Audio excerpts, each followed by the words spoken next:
Hello and welcome to News Central TV. My name is Mazino Peel. The top stories at this hour. President Tinubu arrives Abuja after participating in G20 Leaders Summit in Brazil. And NANS urges President Tinubu to revise economic policies amid widespread poverty and hunger. Thousands marched through Luanda in peaceful demonstration against Angolan government. Details coming up shortly. Now let's begin by telling you that President Bola Tinubu has returned to Nigeria following his participation in the G20 Leaders Summit in Brazil. The president arrived at the Nnamdi Azikiwe International Airport, Abuja, late on Saturday, where he was received by top government officials and dignitaries after departing Galileo Air Force Base in Rio de Janeiro earlier in the day. During the summit, Tinubu endorsed the Global Alliance Against Hunger and Poverty, reaffirming Nigeria's commitment to addressing pressing global challenges. He also held bilateral discussions with the managing director of the International Monetary Fund, the IMF, Kristalina Georgieva, who commended his administration's reform initiatives. The Nigerian leader was accompanied by a high-level delegation, including the Minister of Foreign Affairs, Yusuf Tukar, the Minister of Livestock Development, and the Minister of Arts, Tourism, Culture, and Creativity. The G20 comprises 19 countries that the European Union serves as a platform for international economic cooperation, bringing together major economies like the US, China, Germany, and South Africa to address global issues. The National Association of Nigerian Students is calling on President Bola Tinubu to review his economic policies to provide both short-term and long-term relief for Nigerians. In a statement released on Saturday in Abeokuta, NANS clerk of the Senate, Abdul Yakin Odunayo, expressed concerns over the severe economic hardship many Nigerians are facing. He said the current situation has led to widespread poverty and hunger. Odunayo criticized the government's decision to remove fuel subsidy and float the naira, the nation's currency, saying it has worsened the economic crisis, increased hunger, and raised the cost of living for millions. While acknowledging the benefits of the student loan program under Tinubu's administration, Odunayo called for comprehensive economic reform to ensure Nigerians experience the good governance promised by the president.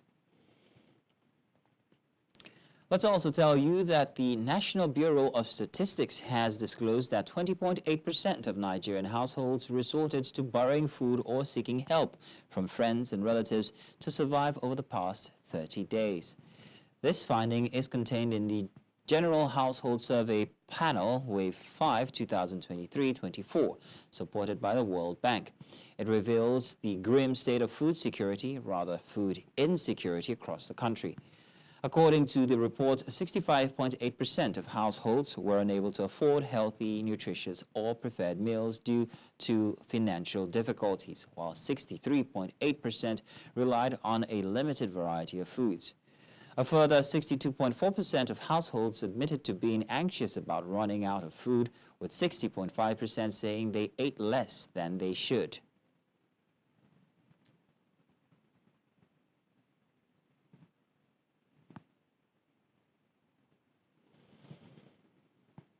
And away from that now, Edo State Governor Senator Monday Bola has approved the establishment of a 14-member State Asset Verification Committee to investigate the administration of former Governor Godwin Obaseki. The committee, chaired by Dr. Ernest Afolabi Umohihe, will be inaugurated on Tuesday, November 26, 2024, at the Government House in Benin City. Aslem Ojozwa has been named as Deputy Chairman, while Frank Edebo will serve as Secretary. Other members include Kasim Afegwa, Patrick Ihiakiale, Taiwo Akirele, Patrick Idiake, Razak Belosake, Frederick Onakwa, Abdullah Eugenia, Patrick Obayawan, Kenny Okoje, Lindsay Tes Osare, and Abbas Brimo. According to a statement by the Governor's Chief Press Secretary, Fred Itwa, the committee's mandate is to support the Governor's vision of fostering accountable leadership and driving sustainable development in Edo State. And the People's Democratic Party Governors Forum in Nigeria has restated its determination and commitment in ensuring the unity and cohesion of party members and supporters for the success of their affairs. Chairman of the forum, who doubles as the governor of Bauchi State, Bala Mohammed, stated this during the 7th PDP Governors Forum held in Jos, the Plateau State capital, north-central Nigeria. The forum equally called on President Bola Tinubu to urgently review both macroeconomic and fiscal policies that will address the welfare and well-being of Nigerians. News Central's Chizabanyanwe tells us more. In attendance for this 7th gathering of the PDP Governors Forum include the principal officers of the party, members of the National Working Committee, Governors Forum, Board of Trustees, National Assembly, former Governors and Ministers Forum, and other party chieftains. Rising from a closed-door session, which lasted over 5 hours on Saturday at the Little Rayfield Government House in Jos, Chairman of the Governors Forum, while reading the communique to journalists, said they had gathered to discuss pertinent issues bordering on the party's welfare. The forum notes the concerns of Nigerians, PDP founding fathers, elders and members of our great party, of the seeming divisions within the ranks and files of the party. The forum wishes to state categorically that it remains resolute in its determination to ensure unity and cohesion of this great party that Nigerians have come to trust as the best platform for democratic governance. The PDP Governors Forum also expressed displeasure at the just concluded Edo and Ondo States gubernatorial elections. The forum notes with concern the rape of democracy in Edo governorship elections. Meanwhile, we are still examining the documents in Ondo elections where the APC manipulated results after openly buying votes. The forum calls on the judiciary to save Nigerian democracy and the National Assembly to look into our electoral laws to make it difficult for institutional sabotage of the will of the people. Host of this strategic meeting, the governor of Plateau State, during the gala night on Friday, reassured the party's commitment to restoring hope to members. As we meet together to strategize, to see how to ensure that not only our party is stable, but that it continues to give hope to Nigerians as the party that they have always believed in. 6 state governors of Bauchi, Taraba, Adamawa, Oyo, Zamfara, Plateau, and 2 deputy governors of Enugu and Delta states were present at the meeting. With this all-important meeting over on the Plateau, all eyes will now remain on the PDP to see how they are able to manage the unity of party members as well as their supporters, and of course, the crisis rocking this party. From the Government House in Jos for News Central, Chizoba Anyowe. Now to security matters. The Minister of Defense, Badara Abubakar, has urged stronger support for security forces, stressing that peace is essential for national development. Speaking at the 45th International Trade Fair in Kano, Abubakar highlighted the link between security and economic growth, reaffirming President Bola Tinubu's commitment to restoring peace and stability. He called on Nigerians to maintain confidence in security operators and support the government with prayers. The event, organized by the Kano Chamber of Commerce, Industry, Mines and Agriculture, drew dignitaries, including representatives from the Office of the Vice President and business leaders. Abubakar, a lifetime National Vice President of NASIMA, commended Kasima for promoting trade and industry. He emphasized the importance of non-oil exports in diversifying Nigeria's economy and called for collaborative efforts to harness the nation's export potential. Now, still talking security, amidst Nigeria's escalating security challenges, the quest for practical, locally implementable solutions to address this menace undermining national unity and development continues to intensify, with many acknowledging that crime is inherently local. In this report, News Central correspondent Osinazu investigates the most effective strategy for security experts, stakeholders, and citizens to combat the growing insecurity challenges in Delta State and other parts of Nigeria. of Nigeria has been confronting its unique security challenges over the years, thereby undermining the nation's unity and development. Take, for instance, in the whole of northern Nigeria, Boko Haram insurgency and banditry are now terrorists terrorizing the people of the region. In southern Nigeria, non-state actors such as militants, banditry, kidnapping, unknown gunmen, courtesans, and others are terrorizing the region. In Delta State, we have various security challenges such as militancy, banditry, crude oil theft, kidnapping, and courtesan persist. The war against these threats appears to be overwhelming the security agencies, despite their collaborative efforts with citizens. How can security agencies and stakeholders synergize their efforts to develop and implement a robust synergy for combating the rampant security challenges confronting the state and different parts of Nigeria? Using juju, that is our native way of doing security, is just the best. It doesn't. You can even put it down, go and sleep and rest. Anybody that enters the place, he manage whatever he sees. Concerned by the ongoing security challenges facing the state, the Delta State Online Publishers Forum has initiated this annual lecture series with the theme, Security Challenges, Finding and Implementable Local Solutions to Address the Escalating Challenges Across the States. We recognize that security is not solely the responsibility of the government or international organizations. Local communities, organizations, and individuals have a vital role to play in identifying and implementing. The guest speaker, First Public Relations Officer of the Nigeria Police Headquarters, Abuja, Olomuyiwa Adejobi, who delivered the theme lecture, called for value rebirth, attitudinal change, good governance, and recommended the African method of community policing system. Policing is always localized. And until we get the right concepts and principles or philosophies of community policing, that we're going to get it right. I am an advocate of use your African powers to police your area. In the same vein, Governor Sheriff Oborewe, represented by the State Commissioner for Information, Ifeanyi Swaza, reveals what the current government is doing to enhance peace and security across the states. We have built and initiated mechanisms to dictate early warning signs, signals, conflict prevention, conflict resolution, conflict control. We have equally engaged with critical stakeholders, including traditional rulers, community leaders, youths and women, amongst others. However, a panel of discussants also provided further implementable local solutions to address these escalating challenges confronting the state. Security should concern all of us. When you see something happening to your neighbor, don't keep quiet.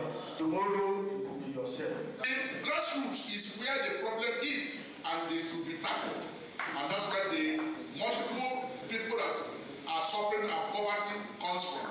We should be able to tackle that poverty. As our poverty is tackled and the employment is there, people will want to live in the community, development and crime will come down. Additionally, some participants, however, explain how they intend to apply the knowledge they acquired in their professions. In other words, to help the government, to help the society, to help our country in our own little way from the media point of view. Not that we can, so that people will know that we are not just to or idea to report, but also to provide solution to the issues in the country. Everybody must show example to ensure that we have security and stability at the local level and the country in general. These recommendations are expected to be considered and implemented by both governments and concerned citizens. In Asaba for News Central, I'm Austin Azu. We'll take a break now. When we return, House of Reps to lead march against gender-based violence. We'll bring you the details after this break. Now, for the first time in 23 years, the minister has directly addressed farmers, marking a significant step towards, or rather forward, in Nigeria's agricultural dialogue.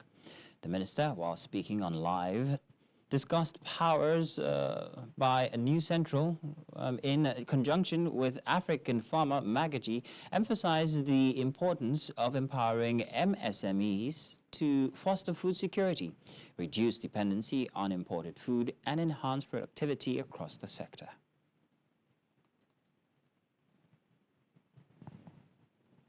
Intervene in agriculture like never before. However, we still have challenges and which are wide, from insecurity to climate change, and access to credit, access to farmlands, and so on and so forth. But we want to listen to practitioners. We want to listen to those that are actually involved in agriculture, whether it is in production or in processing, or aggregation and also processing. As we all know, where in most cases where agricultural production takes place is not where it is processed, and where it is processed is not where it is consumed.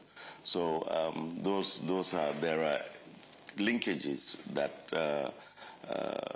for the whole value chain that derives from production to the table. The Green Imperative program out of Brazil, I'm happy to announce that the Permanent Secretary of the Federal Ministry of Agriculture just signed the MOU last week, rather early this week in Rio de Janeiro. That also seeks to inject about 2,000 tractors for every year for the next 5 years. That's and good. It's a $1 billion, almost $1 billion project. Greener Hope is also another $1 billion project. So we're expecting... I'm happy to say that we have, for the first part of 2025, we want to intervene heavily with mechanization, tractorization, harvesters, and things like that. Meanwhile, the federal government has trained 541 youth in modern agricultural skills to address unemployment in the country. According to the Minister for Youth Development, Ayodele Olawande, speaking at the closing of the training in Jos, Plateau State, Olawande, represented by the ministry's permanent secretary, Olubunmi Olusanya, highlighted that the program focused on cassava processing, beekeeping, and fishery. The training is geared toward equipping participants with entrepreneurial skills to foster self-reliance. Olawande assured that the program would continue and also emphasized the importance of empowering Nigerian youth. He noted that over 70% of Nigeria's population is youth, and investing in them is crucial for the nation's future. The Adagwom of Jos, Emmanuel Ajik, praised the initiative, stressing the importance of preparing youth for leadership roles. The House of Representatives has announced plans to hold an awareness march in Abuja on Monday as part of efforts to combat gender-based violence. The march, starting at 8 a.m. from the Speaker's Car Park at the National Assembly and ending at the Police Force Headquarters, will bring together over 1,000 participants, including lawmakers and the public. A statement by House spokesperson Akim Rotimi revealed that a petition will be submitted to the Inspector General of Police urging decisive action against gender-based violence perpetrators. Meanwhile, Speaker Tajuddin Abbas has emphasized the House's commitment to legislative reform and collective action to protect vulnerable populations and promote equality. Additional activities include wearing orange sashes during plenary on November 26 and a gender-based violence summit on November 10, underscoring the House's resolve to ensure justice and accountability. And the Minister of the Federal Capital Territory, Nyesom Wike, has commended contractors handling construction projects in the Abuja municipal area for engaging youth in the capital and ensuring that they are duly employed. This was as the minister, with several key officials of the FCT administration, inspected key projects while the capital, within the capital. Amadin Rui reports. The inspection focused on key projects within the Abuja Municipal Area Council. The team, led by the Minister of the Federal Capital Territory, Nyesom Wike, started from the arterial road at the Life Camp area of Abuja. The minister, while giving an update on the inspection tour, says that the FCT administration is committed to ensuring that all the projects are of the highest quality. For the past 3 days, you will imagine that we'll be in the satellite towns, and you can see the quality of job that's going on there. Today, we're in the city, and also that the same thing we're giving out to the city, in the same quality we're giving out to the satellite town. The first place our last camp went is Georgieva, and look at the work that one is impressed. The second place we went to is a CGC, and you know that they are very competent. Look at the kind of equipment they have on ground. By the time all those roads are completed, you would imagine what the city will look like. Then we are here, and you can also see that the contractors are on site. He commended the contractors for engaging youths in the capital and ensuring that they are duly employed. Look at the number of youths, like you said, you find them. Look at all the roads we are going to. Look at the number of people that are employed. So I feel happy that at least we have been able to engage youths. And nothing can make you more comfortable when you see your youths are engaged. You can imagine when these jobs are not there, what the number of youths would have been doing by now. So one is very, very happy that we are creating an opportunity that have given employment to our youths. The minister also expressed delight at the reaction of residents of the capital following his arrival at the project sites, saying it is proof that the efforts of the administration are being appreciated by all. Certainly in government, when people appreciate, it means that indeed you are touching their lives. And when you see such reaction, it makes you work harder. Because what is the sense of governance? It's for you to see how people can be impacted positively, how you can change their life. And you see when people appreciate that, of course it tries to encourage you to do more. He pledged the commitment of the administration to ensuring that all roads within the capital are upgraded and repaired to ease traffic congestion and reduce the burden on residents.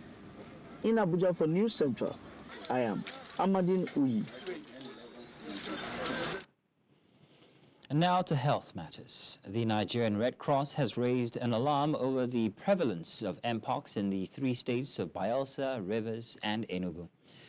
The Red Cross, during a training for state public health officials in Kaduna State, says that Mpox continues to be regarded as a public health significance because of its unpredictable pattern of infection.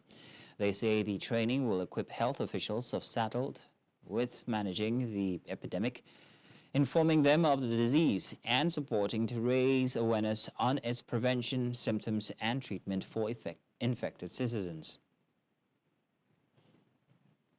The 65th Nigeria's National Council on Health, held in Maiduguri, Borno State, has resolved to implement a transformative digital health initiative at national and subnational levels.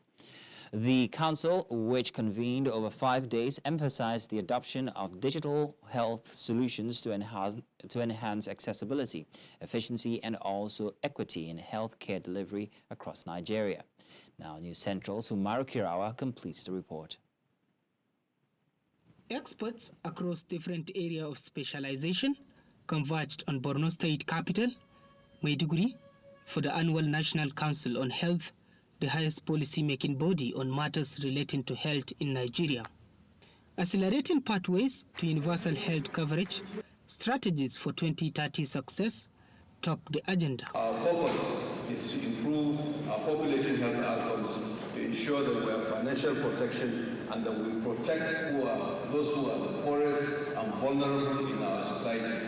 That is the mission that President Bola Tinubu gave to us. The following resolutions were approved. 1. The adoption and implementation of Nigeria Digital Health Initiative at the national and subnational levels. 2.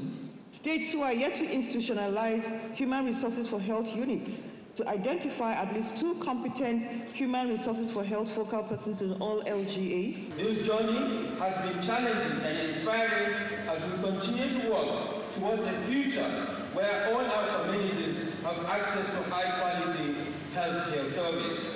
Other resolutions include the establishment of National Emergency Medical Service, an ambulance system, as well as the adoption and implementation of several national policy documents, including the first National Integrated Guidelines for Foodborne Disease Surveillance and Response, among others. So this is this opportunity to collaborate, brainstorm, and deliver on the mandate of His Excellency President Bola Tinubu Georgieva towards actualizing the goal of set lives to reduce both physical and financial pain and produce health for all.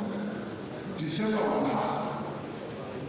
1, medical doctors of the Blue State Government enjoy the self-centered culture. Development partners and other experts across the world also advised the Nigerian government to enhance ties with the private sector.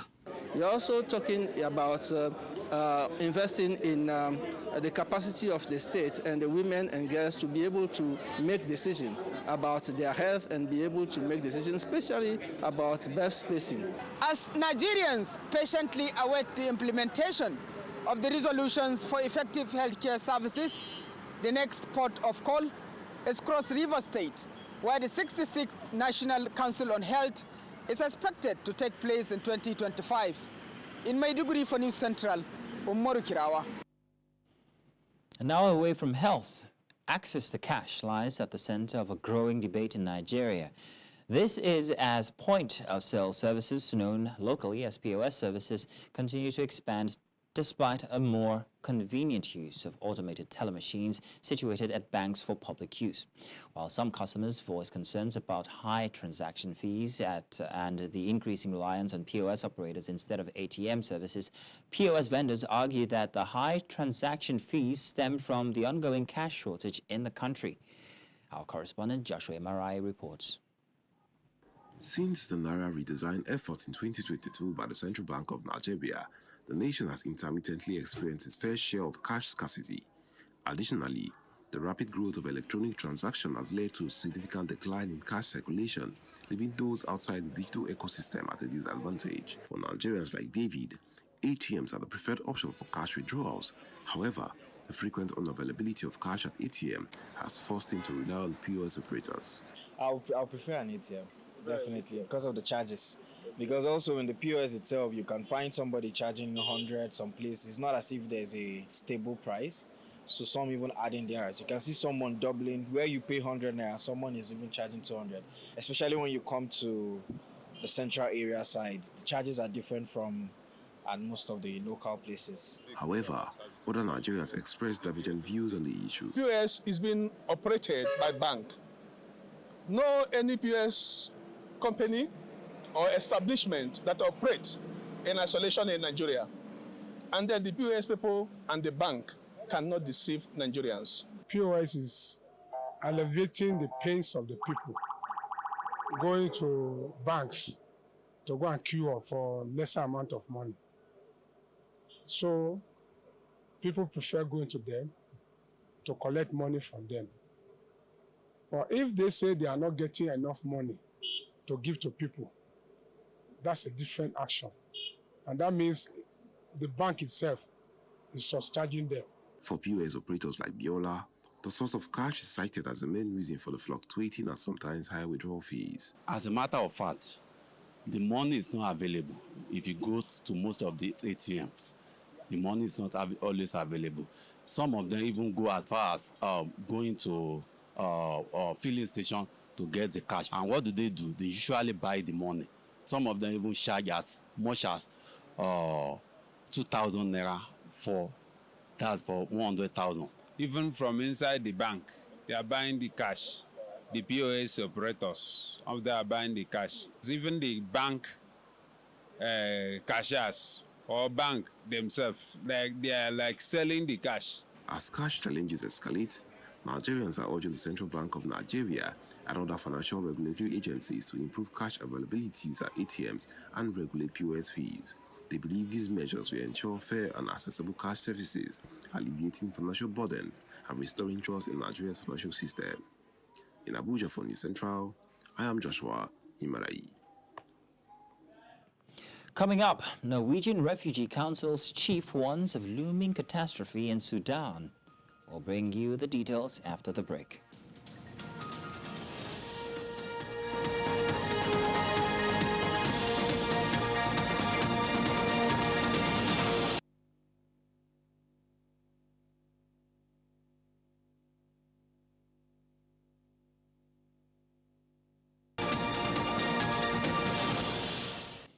Welcome back. Now, thousands of opposition supporters marched through Luanda, Angola's capital, on Saturday in a peaceful protest against the government, marking the largest demonstration since the disputed 2022 elections.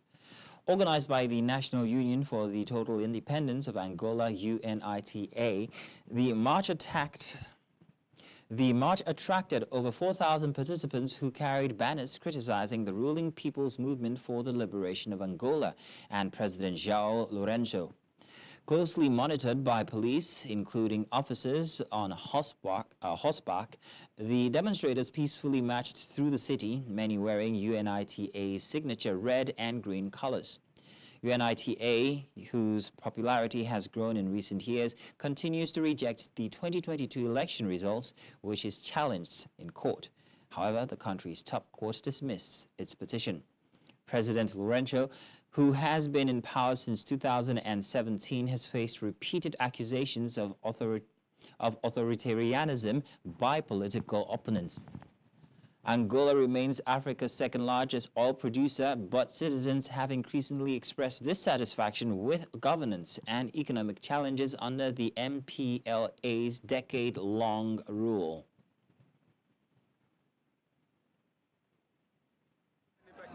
Este país já perdeu a sua real integridade. Precisamos mudar o curso da história e 2027 começa agora. É agora que nós temos que levantar a bandeira da dignidade, a bandeira da honra, para que Angola venha a ser realmente nação, uma nação que valha para os seus cidadãos em todos os domínios da vida social. Mesmo assim, trabalho não resolve nada. No arroz, pão de 50, passo mal para comprar para as crianças. Tenho filhos na escola, mesmo assim não resolve nada. Por isso estamos aqui a combater contra a fome e resolver o problema do nosso país para ver se o nosso partido da UNITA consegue nos libertar de qualquer coisa. Bem, estamos aqui com o objetivo dessa marcha. Combate à fome, visto que o país está mesmo muito carcato, sobre as condições está mesmo péssimo. Então estamos aqui a combater sobre o bem-estar do... The Secretary-General of the Norwegian Refugee Council, Jan Egeland, has issued a dire warning that war-torn Sudan is on the verge of famine, calling for urgent global attention to the crisis. In an interview, Egeland criticized world leaders for ignoring Sudan's deteriorating situation, adding that humanitarian aid is merely delaying widespread fatalities. Since April 2023, Sudan has been engulfed in conflict between the regular army and the paramilitary rapid support forces, resulting in tens of thousands of deaths and the displacement of over 11 million people. The United Nations reports that nearly 26 million Sudanese are facing acute hunger, while the NRC estimates that 1.5 million are on the edge of famine. Despite the dangerous conditions, the NRC remains one of the few humanitarian organizations still operating in the country, striving to provide critical support to those most in need.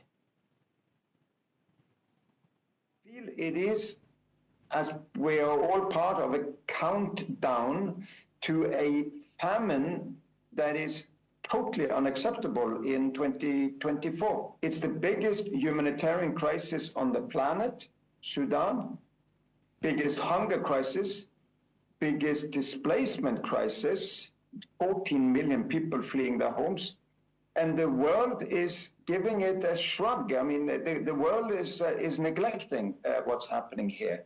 Of course, there is attention to two crises, Ukraine and the Middle East, but the largest crisis on earth is neglected. I cannot fathom why. I think it will come to haunt us also. Because those who think that, no, my interests is more important than my ideals, those may well see an enormous migration north. Those hope there will be fuel to diplomacy and not so much fuel to the fire. Because at the moment, it seems to be very easy for the warlords to get guns, very difficult for us to get food and relief to the people in need, and also too little pressure on these parties to end this senseless conflict among themselves, where these men with guns and power are willing to tear down their own house and their own civilization and fight each other to the last child and the last woman. Still ahead, developing nations criticize a $300 billion annual climate finance pledge. We'll bring you the details after the break.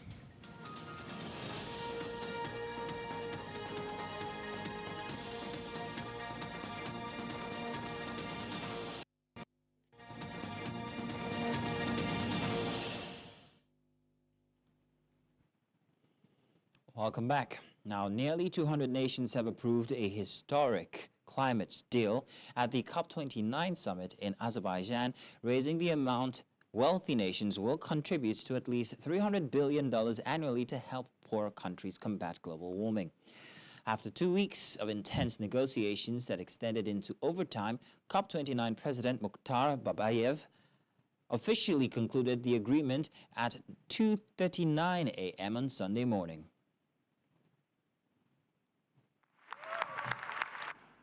I now resume the 11th meeting of the CMA.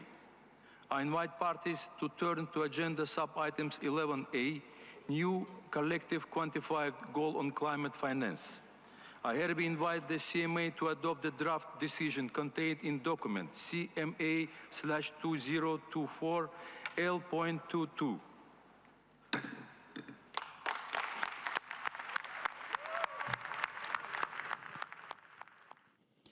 In the meantime, developing nations facing escalating disasters fueled by climate change have dismissed a $300 billion annual climate finance pledge from wealthy nations as insufficient and insulting. Criticisms were directed at Azerbaijan, a major oil and gas exporter, with some countries accusing it of failing to rise to the occasion amid a year of unprecedented climate disasters. Protests erupted during the summit, with developed nations, including the United States, European Union, and Japan, accused of negotiating in bad faith and stalling progress toward a fair agreement. As the world experiences increasingly costly and devastating climate impacts, the divide between developed and developing nations on financial responsibility remains a significant challenge. $300 billion is just a starting point. We are grateful for the trust of AOSIS and LDCs, and I assure you, we will deliver. We leave Baku knowing that we have achieved some progress in some areas, but that what we had achieved was far from what we had hoped for. AOSIS is concerned over the lack of willingness to meet the needs of the vulnerable developing countries. It has been a difficult journey, but we've delivered a deal. This new finance goal is an insurance policy for humanity. No country got everything they wanted, and we leave Baku with a mountain of work to do. This is no time for victory laps. We need to set our sights and redouble our efforts on the road to Beleng. People doubted that Azerbaijan could deliver. They doubted that everyone could agree. They were wrong on both. We never accepted that the task was impossible. Romanians went to the polls on Sunday for the first time round of presidential elections amid rising inflation and concerns over the war in neighboring Ukraine, which could boost far-right leader George Simeon. Now, the election marks the beginning of 2 weeks of voting in the NATO member country, including parliamentary elections and a presidential runoff set for December 8. Social Democrat Prime Minister Marcel Cialuca is currently leading with around 25% of support, followed by AUR leader Simeon with 15 to 19%. The race is crucial as Romania seeks a successor to President Klaus Iohannis, who has held the largely ceremonial role since 2014. Romania, with its 650-kilometer border with Ukraine, has gained strategic importance since Russia's 2022 invasion and now plays a key role for NATO, hosting over 5,000 soldiers and serving as a major transit route for Ukraine's grain. Și să fac datoria ca fiecare cetățean al țării. Să fie, cum să vă zic, mai apropiat de toate clasele sociale, și de intelectuali, și de muncitori, absolut de tot. Ca să putem să schimbăm ceva în țară și pentru viitorul copiilor noștri. Vrem să vedem că ceva se mișcă într-un final. Și sperăm că poate, prin mobilizarea noastră a tuturor, să ieșim la vot, reușim să schimbăm ceva și să ajungem la schimbarea de care are țara asta nevoie.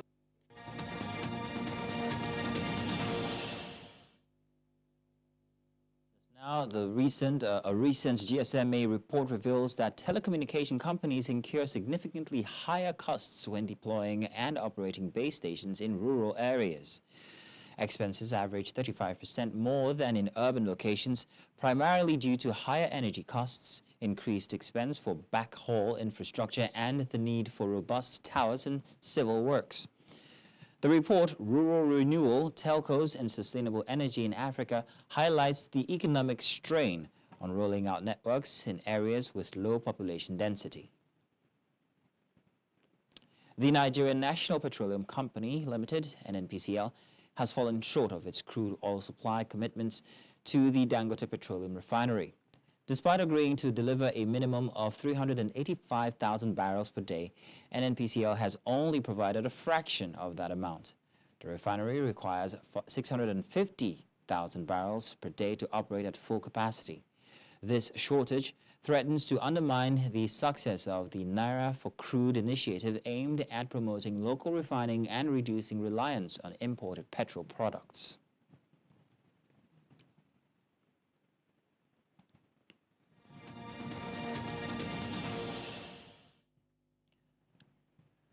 Sports now. Former UFC middleweight champion Israel Adesanya has shed light on his retirement plans, acknowledging that his illustrious fighting career may soon be coming to an end. The last style bender, now 35, last competed at UFC 305 in August, where he suffered a fourth-round submission loss to South African middleweight champion Dricus du Plessis. The bout marks Adesanya's first since losing his title in a shock decision defeat to Sean Strickland a year earlier. Speaking on a Flagrant podcast, Adesanya reflected on his achievement in the sport and hinted at a possible timeline for his retirement. Adesanya admitted he remains unbooked for a return to the octagon, but has been linked to a potential clash with Nasruddin Imavov at UFC Saudi Arabia next year. While he still has ambitions to achieve more in the sport, he is also realistic about the toll that it takes.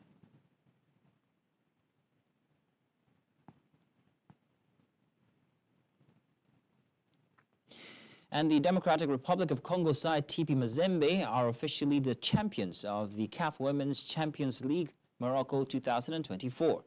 A highly tactical and hard-fought 1-0 victory in the final play in El Jadida's Stade Ben Ahmed El Abdi against former champion and host Asfar saw the DR Congo side crowned the new champions of Africa for the first time, wiping away tears of their 2022 group stage exit. With the crowd backing the host, Mazembe showed great resilience and courage in taking the match to the former champions. The deciding goal of the fourth edition of the tournament came courtesy of a converted spot kick by Marlene Cassage in the opening 10 minutes, which Mazembe protected throughout the match to seal the historic victory. The Ravens pick up a check for $600,000 after the prize money was increased for the fourth edition of the tournament, while the runners-up received $400,000.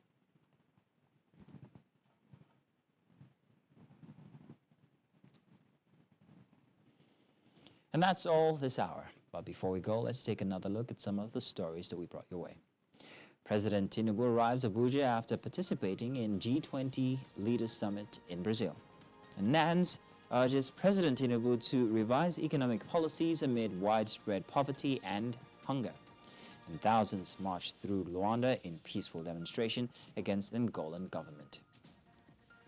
Do remember you can watch News Central live on DSTV channel 422, Star Times channel 274, Avo TV, and of course on YouTube. Many thanks for watching. My name is Mazino Appeal.